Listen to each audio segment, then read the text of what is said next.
Con razón nuestro corazón ardía mientras nos explicaba las Escrituras. Inlakesh katanesh ishmaya, kinsikikesh yetel kimak olal, te oshpel domingo ti Pascua. Beklae te tuanalte, levacho siptan tumen leacambalobo, kilish Pedro, tuyash malo pexil, ukinil Pentecostés, ku solik u bobatan ahau David, tiolal u caput kustal Cristo, temalo pexil siptan tumen kilish Lucas, kutsaik ton, levash uchi u kak, tul ak kambalov, tiemaus, leushan, tukinil, u caput kustal Cristo. Muy queridos hermanos y hermanas, les saludo con el afecto de siempre y les deseo todo bien en el Señor en este tercer domingo del Santo Tiempo de Pascua.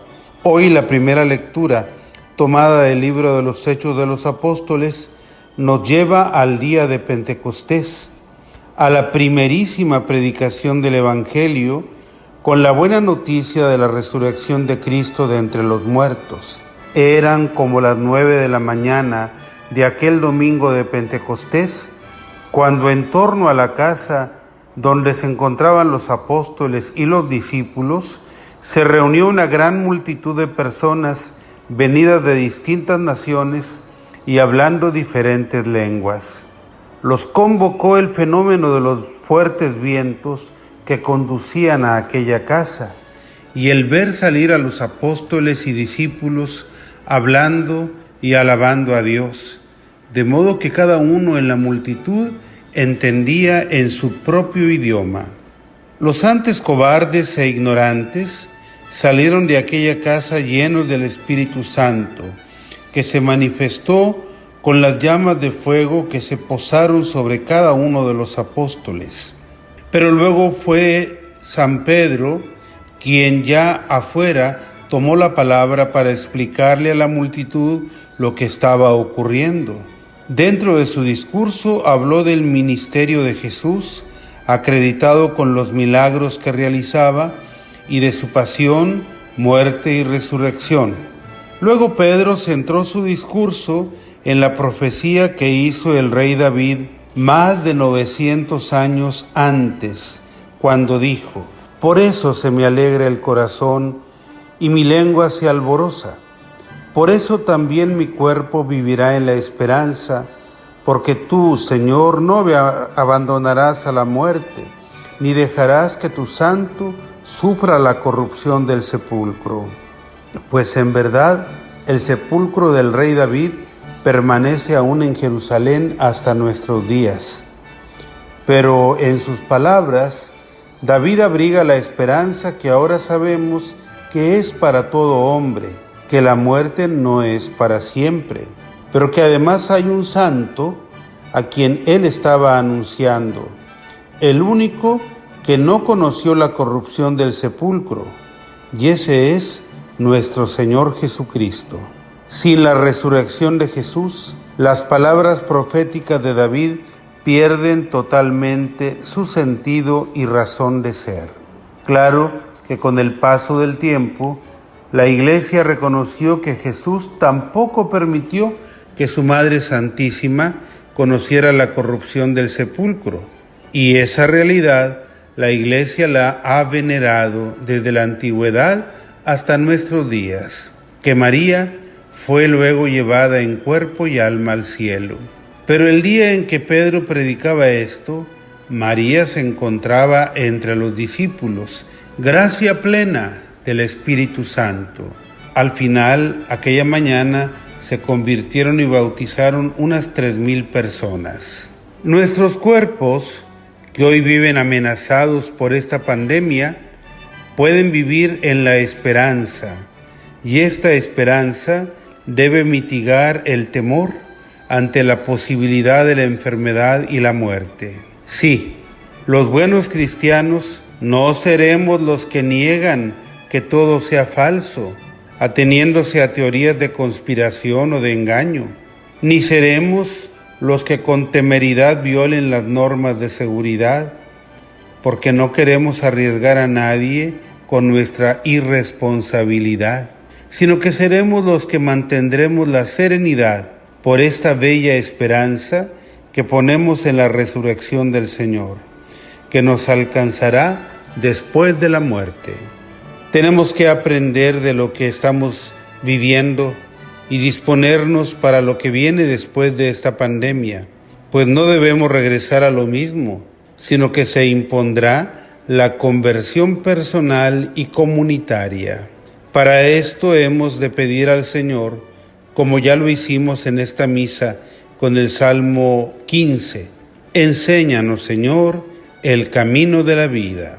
Enséñalo a quienes nos gobiernan, enséñalo a los hombres y mujeres de empresa, pues un nuevo modelo económico se impone, más justo y respetuoso de nuestra casa común.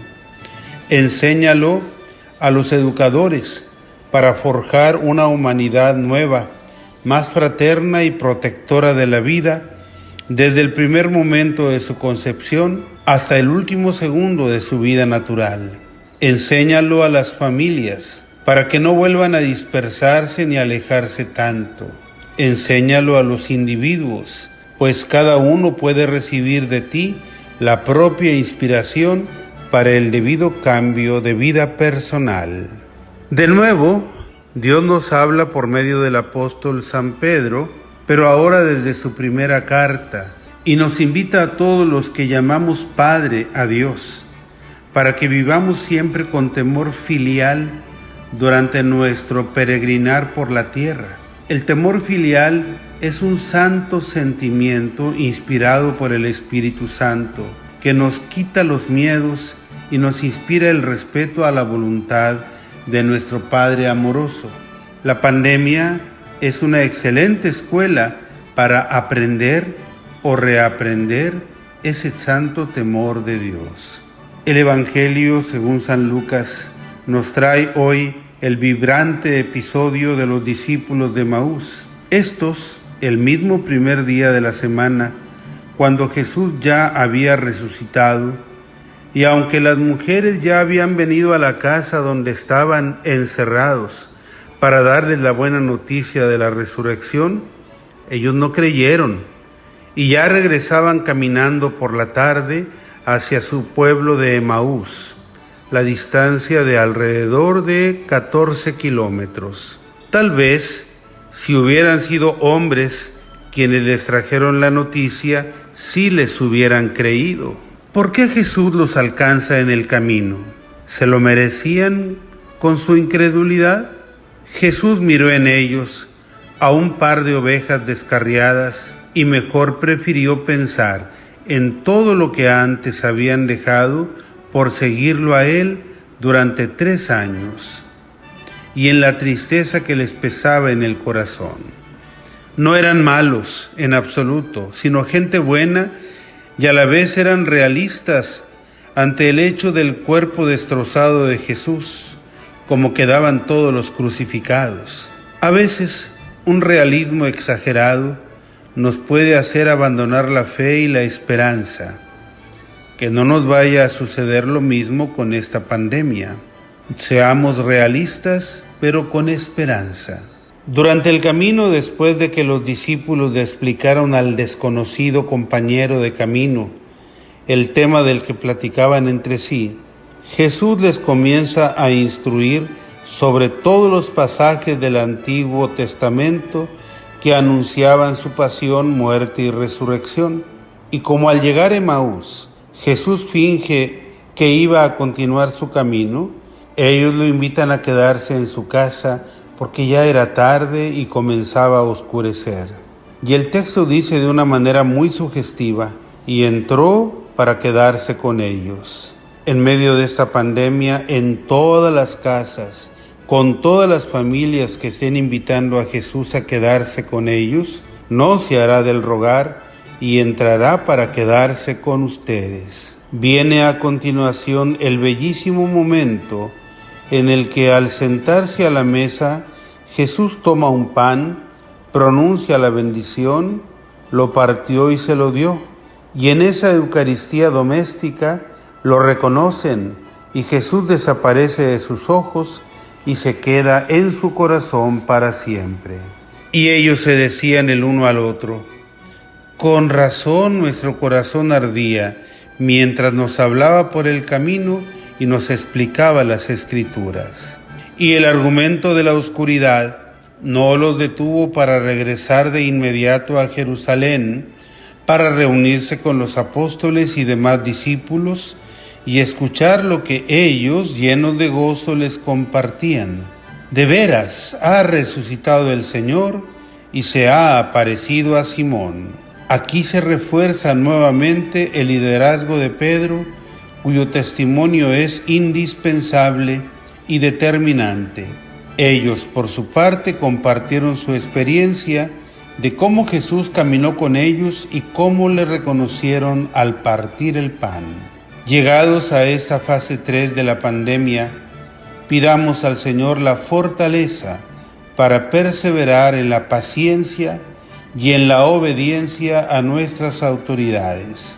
No olvidemos en nuestra oración de cada día pedir al Señor nos conceda la indulgencia plenaria que la Iglesia ha puesto a nuestro alcance para todo este tiempo que es de prueba y a la vez es tiempo de gracia.